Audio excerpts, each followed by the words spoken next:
नमस्ते दोस्तों, हमारे चैनल में आपका स्वागत है।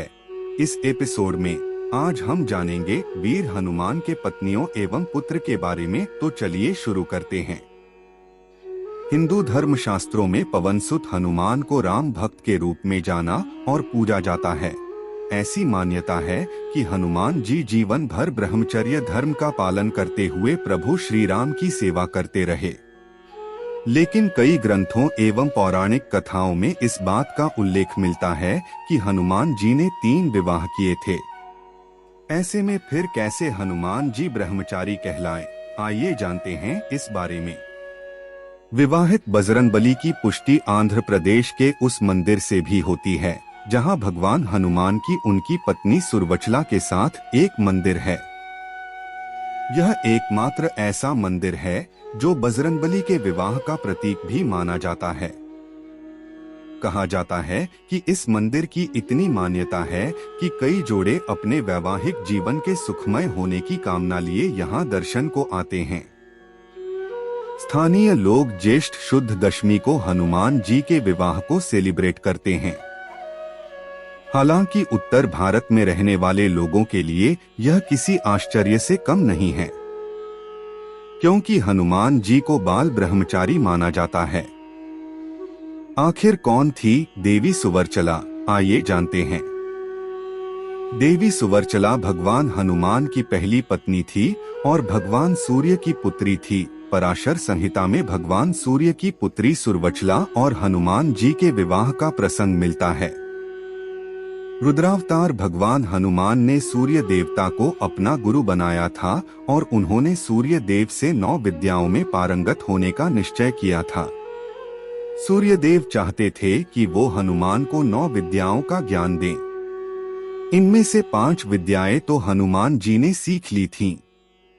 बाकी की 4 विद्याओं के लिए उनका विवाहित होना अनिवार्य था। इस समस्या के निराकरण के लिए सूर्य देव ने हनुमान जी को विवाह करने की बात कही। पहले तो हनुमान जी विवाह के लिए राजी नहीं हुए, लेकिन उन्हें शेष 4 विद्याओं का ज्ञान पाना ही था। इस कारण हनुमान जी ने विवाह के लिए हाँ कर दी। हनुमान जी की रजामंदी मिलने के बाद सूर्य देव के तेज से एक कन्या का जन्म हुआ। उस कन्या का नाम सुरवचला था।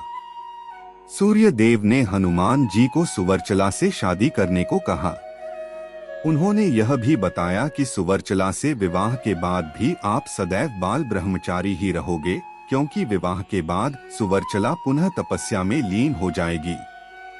इसके बाद हनुमान जी ने अपनी बाकी 4 विद्याओं के ज्ञान को प्राप्त किया और सूर्य देव के वचन के अनुसार सुवर्चला अपना कार्य करते ही तपस्या करके विलीन हो गई। हिंदू मान्यताओं की माने तो सुवर्चला किसी गर्भ से नहीं जन्मी थी। ऐसे में उससे शादी करने के बाद भी हनुमान जी के ब्रह्मचर्य में कोई बाधा नहीं पड़ी और बजरंग बली हमेशा ब्रह्मचारी ही कहलाए। तो ये थी हनुमान जी की पहली पत्नी का रहस्य। हनुमान जी की दूसरी एवं तीसरी शादी का वर्णन पद्मचरित अथवा पौंचरित में देखने को मिलता है। पौंचरित राम कथा पर आधारित एक महाकाव्य है। पौंचरित के एक प्रसंग अनुसार रावण और वरुण देव के बीच युद्ध के समय वरुण देव की ओर से वानरराज हनुमान रावण से लड़े और उसके सभी पुत्रों को बंधक बना लिया। ऐसी मान्यता है कि युद्ध में हार के बाद रावण ने अपनी पुत्री अनंगकुसुमा का विवाह हनुमान जी से कर दिया था। ये हनुमान जी का दूसरा विवाह था। इस प्रसंग का उल्लेख पौंचरित शास्त्र में मिलता है। इस प्रसंग में सीताहरण के संदर्भ में एक घटना का जिक्र है। अनंगकुसुमा के मूर्छित होने की बात है। हुआ यूं कि जब खरदूषण वध का समाचार लेकर राक्षस दूत हनुमान की सभा में पहुंचा तो अंतःपुर में शोक छा गया और अनंगकुसुमा मूर्छित हो गईं। अनंगकुसुमा इसलिए मूर्छित हो गईं क्योंकि यह दुखद समाचार उनके परिजनों की मृत्यु का था। हनुमान जी का तीसरा विवाह वरुण देव की पुत्री सत्यवती से हुआ था। जब रावण और वरुण देव के बीच हुए युद्ध में हनुमान जी ने ही प्रतिनिधि के तौर पर युद्ध लड़कर वरुण देव को अंतिम विजय दिलाई थी। इससे प्रसन्न होकर वरुण देव ने हनुमान जी का विवाह पुत्री सत्यवती से कर दिया था। शास्त्रों में भले ही बजरंगबली के इन विवाहों का उल्लेख है, लेकिन ये तीनों विवाह विशेष परिस्थितियों में ही हुए थे। वहीं यह भी कहा जाता है कि भगवान हनुमान ने कभी भी अपनी पत्नियों के साथ वैवाहिक संबंधों का निर्वाह नहीं किया, अतः वे आजीवन ब्रह्मचारी ही रहे। तो ये थे हनुमान जी के तीनों विवाहों के रहस्य। क्या आपको पता है, हनुमान जी के इन पत्नियों के अलावा एक पुत्र भी था। इसका उल्लेख वाल्मीकि रामायण में मिलता है। उनके पुत्र का नाम मकरध्वज था। अब यह प्रश्न उठता है कि जब हनुमान जी अपनी पत्नी से कभी भी मिले नहीं थे, तब वह पिता कैसे बने। हनुमान जी का यह बेटा किसी स्त्री से नहीं बल्कि एक मछली से उत्पन्न हुआ था। वाल्मीकि रामायण के अनुसार जब रावण ने हनुमान जी की पूंछ में आग लगाई थी, जिसके बाद हनुमान जी ने पूरी लंका जला दी थी। लंका जलाने के बाद वह पूंछ में लगी आग को बुझाने के लिए समुद्र में उतरे। उसी समय उनके पसीने की एक बूंद पानी में टपकी और उस बूंद को एक मछली ने पी लिया।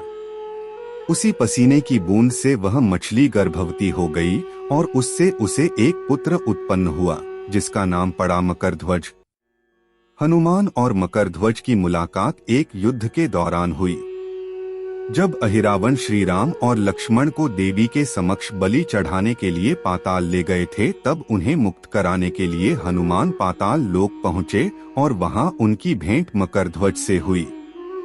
यहाँ मकरध्वज ने अपनी पूरी कथा हनुमान को सुनाई। हनुमान जी ने अहिरावण का वध कर श्री राम और लक्ष्मण को मुक्त कराया और मकरध्वज को पाताल लोक का अधिपति नियुक्त कर वहां से चले गए। तो दोस्तों, ये थी वीर हनुमान के पत्नियों एवं पुत्रों की रहस्यमयी कहानी। यदि आपको यह वीडियो पसंद आया हो तो कृपया हमारे चैनल को सब्सक्राइब करें। धन्यवाद।